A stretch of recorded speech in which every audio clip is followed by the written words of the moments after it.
बहुत बहुत शुक्रिया आप सब लोगों का। अति पिछड़ा बैठ जाइए। अति पिछड़ा न्याय संकल्प के इस मंच पे उपस्थित मल्लिकार्जुन खड़गे साहब जी, आदरणीय राहुल गांधी जी, मंगनी लाल मंडल जी, मुकेश सहनी जी, सुदामा प्रसाद, गुलाम सरवर आज़ाद जी, मनोज जी, वेणुगोपाल जी, शकील अहमद साहब जी, राजेश राम जी, पूर्व मंत्री अनीता देवी जी, पूर्व मंत्री इजराइल मंसूरी साहब, एमएलसी उर्मिला ठाकुर जी और यहाँ आए हुए सभी महागठबंधन के नेता कार्यकर्ता और हमारे मीडिया के साथी। अभी संयुक्त रूप से हम लोगों ने अति पिछड़ा न्याय संकल्प जो है आप लोगों के सामने पेश किया। ये 10 पॉइंट्स जो हैं, और ये केवल 10 ही पॉइंट नहीं रहेगा, ज़रूरत पड़ने पे अगर और भी सुधार करना पड़े तो वो भी किया जाएगा। और देखिए, हम लोगों का एकमात्र लक्ष्य है, हमारी जो लड़ाई है संविधान बचाने की है, लोकतंत्र बचाने की है, और जो हमारी विचारधारा है सामाजिक न्याय और धर्मनिरपेक्षता। खास तौर पे अब ज़रूरत है सामाजिक न्याय के साथ साथ लोगों के साथ आर्थिक न्याय हम लोग करें। ये आज समय की ज़रूरत है। जो back bencher of the society है, जो समाज में अंतिम पैदान पे खड़ा समाज है, चाहे पिछड़ी जाति हो, अति पिछड़ी जाति हो, दलित हो, आदिवासी हो, अल्पसंख्यक भाई हो, उन लोगों को मुख्य धारा में लाने की ये लड़ाई है। और जब तक उन लोगों को मुख्य धारा में हम लोग ला नहीं देते, कर्पूरी जी का, लोहिया जी का जब तक सपना हम लोग पूरा नहीं करेंगे तब तक हम लोग चैन से बैठने वाले नहीं। आप देखिएगा, सबसे पहले कर्पूरी ठाकुर जी ने समाज को जो है आरक्षण दिया 12%। उसके बाद लालू जी जब मुख्यमंत्री बने तो उन्होंने 15% किया। जब राबड़ी देवी जी मुख्यमंत्री बनी तो 18% किया गया। और जब हम लोगों की महागठबंधन की सरकार बनी 17 महीने तो उसको 24% हम लोगों ने किया। ये सत्ता में जो लोग बैठे हैं अभी, जो लोग कर्पूरी जी को गालियां देते थे, आज ये सामाजिक न्याय और आप लोगों की ताकत है कि जो गाली देने वाले भी लोग हैं उनको भारत रत्न देना पड़ रहा है। और आप सब लोग जानते हैं, शुरू से ही हम लोगों ने मांग उठाई थी। प्रधानमंत्री नरेंद्र मोदी जी आए थे विधानसभा, उस मंच से हमने प्रधानमंत्री जी के सामने मांगा था कि कर्पूरी जी को भारत रत्न दिया जाए। उस समय तो उन्होंने कोई वादा नहीं किया, लेकिन जब लड़ाई हम लोगों ने छेड़ा तब जो है उनको देना पड़ा। तो ये सामाजिक न्याय की ताकत है। उस समय 17 महीने हम लोगों की सरकार थी। जो हम लोगों ने आरक्षण जो बढ़ाया 65%, 10% EWS यानी 75%, उस समय भी हम लोग बढ़ाने के बाद केंद्र सरकार को कैबिनेट से हम लोगों ने एक प्रस्ताव भेजा। जैसे तमिलनाडु में शेड्यूल 9 में है, अनुसूची 9 में, उसी हिसाब से बिहार में जो हम लोगों ने आरक्षण बढ़ाया है उसको अनुसूची 9 में जो है आप लोग डालने का काम कीजिए। लेकिन 11 महीने 12 महीने तक इसको नहीं डाला गया। अभी बिहार विधानसभा सत्र चालू हुआ था, उसमें भी हम लोगों की मांग थी, लेकिन कोई नहीं सुना। हम ये कहना चाहते हैं कि हम लोगों का जो विजन है, कितने अति पिछड़ा समाज के लोग जो है पॉलिसी मेकिंग में है, कितने दलित समाज के लोग जो है डिसीजन मेकिंग में है, या जो भी एनडीए में जितने मंत्री हैं वो समाज के सबसे बड़े दुश्मनों के केवल अपने लाभ के लिए काम कर रहे हैं, व्यक्तिगत रूप के लिए कर रहे हैं, समाज के लिए नहीं कर रहे हैं। और कितने लोग आप देखते होंगे, जो नीतीश जी का जो भूजा पार्टी होता है शाम में, जिसमें वो डिसीजन लेते हैं कोई चीज़ की, कितना पिछड़ा अति पिछड़ा दलित बैठा रहता है, कितना अल्पसंख्यक बैठा रहता है। कौन लोग हैं वो जो बैठे रहते हैं? वही आरक्षण विरोधी।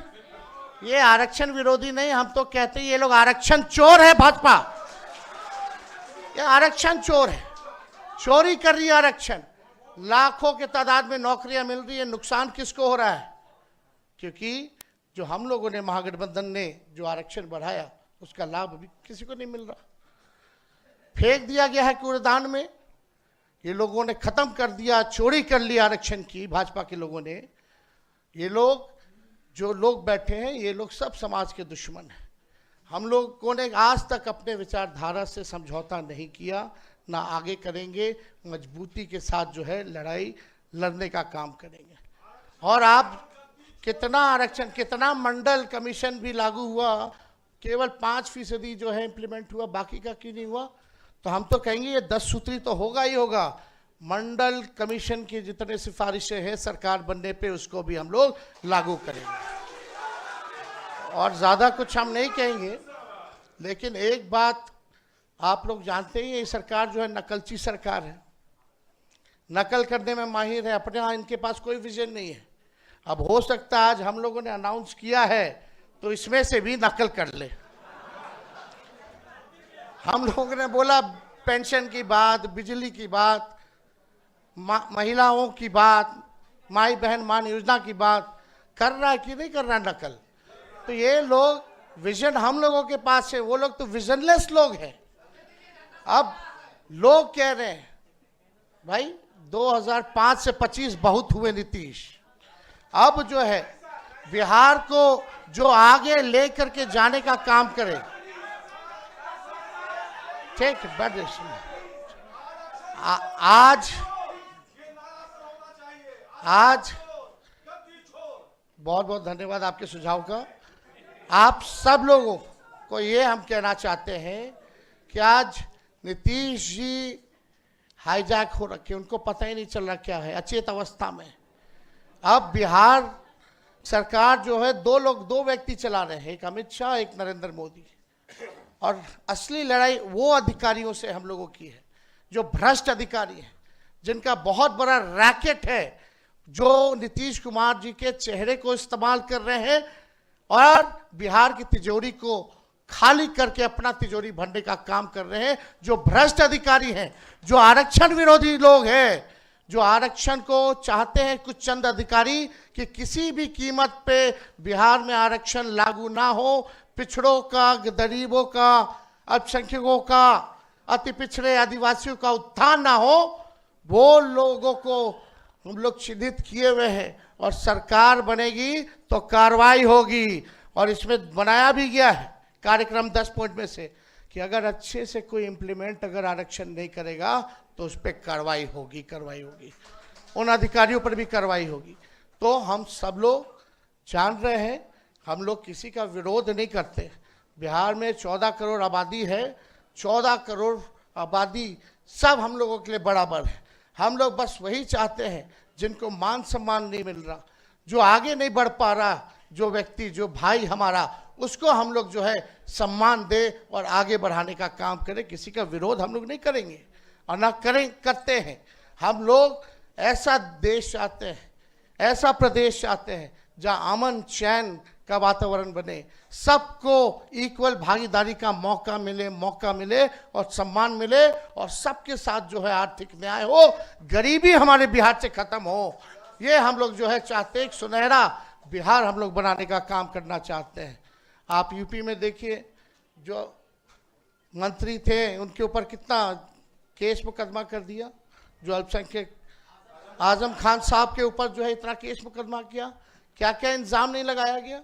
राहुल जी को हम बताना चाहेंगे इस मंच पे कि भाजपा के लोग, अभी यहाँ मीडिया के भाई हैं, सब खामोश रहे। एक अति पिछड़ा समाज के, मल्लाह समाज से आने वाला व्यक्ति जो मधुबनी जिले में, उसको यहाँ सिटिंग जो मिनिस्टर है, urban development minister Jivesh Mishra, उसको माँ बहन की गाली दी, उसको पीटा गया, लेकिन कोई कार्रवाई नहीं हुई, एफआईआर तक नहीं लिया जा रहा था। हम जाकर के जो है एफआईआर थाना में जाकर के दर्ज कराएं।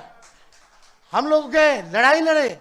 सोचिए पत्रकार भाई, आप लोगों के ऊपर हमला हो रहा है, अति पिछड़ा समाज का एक पत्रकार इस राज्य में एफआईआर नहीं करा सकता है, ये हालत हो गई है।